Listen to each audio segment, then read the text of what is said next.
Damos gracias a nuestro Dios en el inicio de este nuevo día.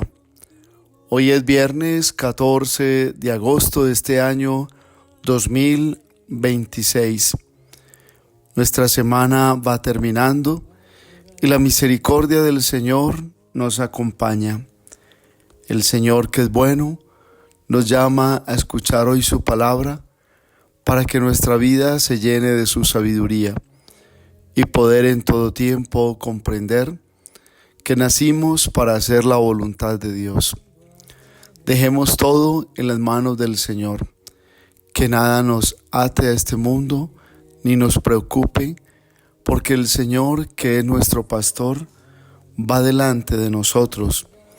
Él procura siempre llevarnos a verdes praderas y a frescas aguas.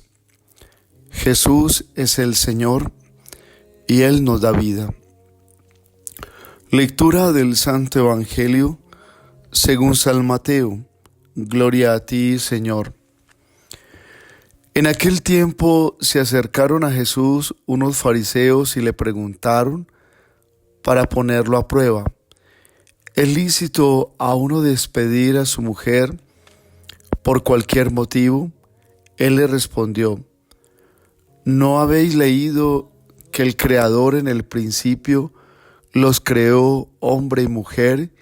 Y dijo: por eso abandonará el hombre a su padre y a su madre, y se unirá a su mujer, y serán los dos una sola carne. De modo que ya no son dos, sino una sola carne. Pues lo que ha unido Dios, que no lo separe el hombre. Ellos insistieron: ¿y por qué Moisés mandó dar acta de repudio y divorciarse? Él les contestó: por lo terco que sois, os permitió Moisés divorciaros de vuestras mujeres, pero al principio no era así. Ahora os digo yo que si uno se divorcia de su mujer, no hablo por prostitución, y se casa con otra, comete adulterio.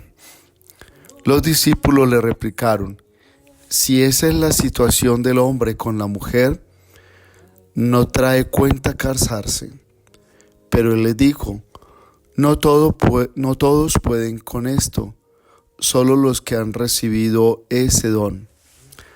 Hay eunucos que salieron así del vientre de su madre, a otros los hicieron, y hay quienes se hacen eunucos por el reino de los cielos. El que pueda con esto, que lo haga. Palabra del Señor. Gloria a ti, Señor Jesús. Hay en la palabra de este día, hermanos, una enseñanza para nosotros, sobre todo cuando se trata de entender nuestra vida a los ojos de Dios. Estamos hechos para vivir en este mundo, cumplir la voluntad de Dios y dar testimonio de su poder, pero también dar testimonio de lo que significa la vida en Dios, la vida también del cielo. Ezequiel presenta una imagen fuerte. Jerusalén aparece como una niña abandonada, sin que nadie la cuidara, pero Dios pasa junto a ella, la ve en su miseria y decide darle vida. La expresión vive revela el corazón de la alianza. Dios no ama porque encontró méritos en nosotros. Dios nos ama primero y su amor nos hace capaces. Por eso es importante entender que la historia comienza siempre con una situación donde descubrimos ese amor de Dios que ha tomado la iniciativa. Es el Señor quien nos ha hecho tanto bien. La historia comienza también hoy en el texto con una situación de abandono, pero termina con dignidad, crecimiento y belleza recibida. Esto también ilumina hoy nuestra historia. Muchas veces olvidamos que lo que somos para Dios, lo somos es por su amor. Dios ha logrado en nosotros trabajar nuestra vida, hacernos en el misterio de su amor y de su gracia. Por eso, la humildad cristiana siempre consiste en recordar permanentemente de dónde nos sacó el Señor. Es importante afirmar, hermanos, que en este texto que leemos hoy en la misa, se muestra cómo Dios establece una alianza con Jerusalén. Jerusalén es revestida y embellecida, y es Dios quien le eleva a ese grado de dignidad de ser hija predilecta, esa ciudad de Dios. Pero aparece también un drama, y es un drama allí en el versículo 15. Aunque Jerusalén es confiada en su belleza, no aprovechó su momento.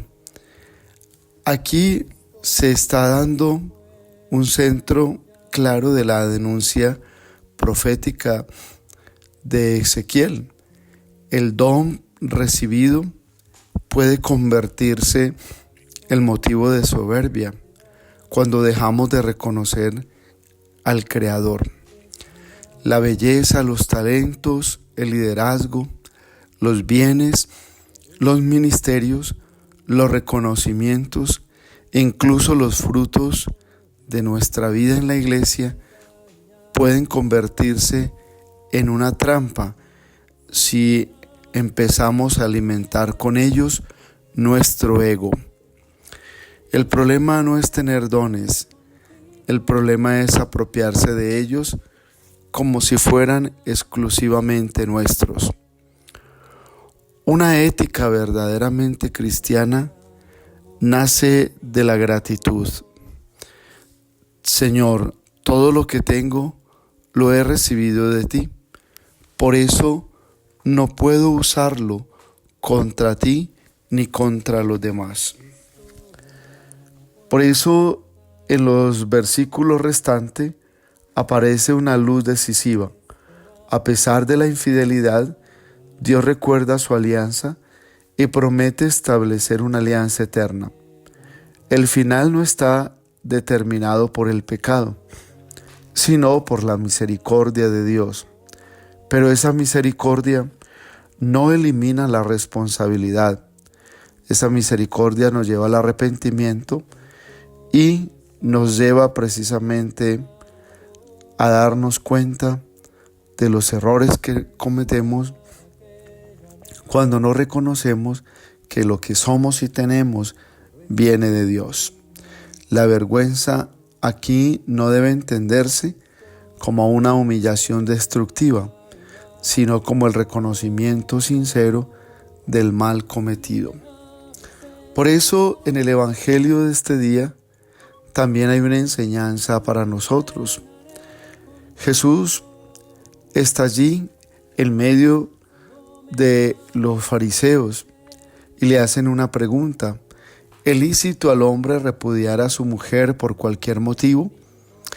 Los fariseos buscan llevar al terreno de la discusión legal a Jesús con preguntas capciosas, pero Jesús conduce la conversación al proyecto original de Dios. Desde el principio los hizo Dios, hombre y mujer. La respuesta de Cristo revela que el matrimonio no puede comprenderse solamente desde los derechos individuales, desde los sentimientos pasajeros o desde una convivencia personal. El matrimonio tiene su fundamento en la voluntad creadora de Dios. Jesús devuelve al matrimonio su dignidad de alianza. Amar no significa solamente sentir, sino decidir permanentemente en el fiel cumplimiento del amor que se debe hacer al otro. Por eso, una relación cristiana necesita madurez, diálogo, respeto, capacidad de perdonar y voluntad de construir juntos. Cuando Jesús afirma lo que Dios ha unido, que no lo separe el hombre, no está presentando el matrimonio como una carga, sino como una alianza que merece ser protegida. El problema que denuncia no es únicamente el divorcio como hecho externo, sino la dulzura del corazón,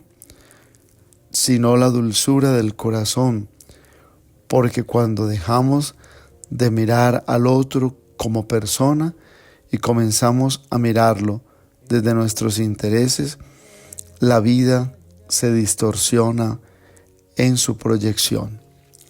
Por eso es preciso entender que lo que más quiere el Señor siempre es que entendamos nuestra finalidad en este mundo. El Evangelio termina hablando del celibato. El celibato por el reino de los cielos. Jesús dice, hablando de la castidad, dice que es un don, es una gracia que el Señor da. Hay eunucos que nacieron así por el reino de los cielos. Hay unos que se han hecho y hay otros que les han ayudado en el camino de la castidad del celibato, por la buena educación o por el camino del conocimiento de Dios. Por eso, qué importante es entender que nuestra vocación a la vida, al amor, está llamada a ser educada en la obra del reino de los cielos. Y la bendición de Dios Todopoderoso, Padre, Hijo, Espíritu Santo, descienda sobre ustedes y los acompañe siempre. Un abrazo en Cristo Jesús y bendecido viernes para todos.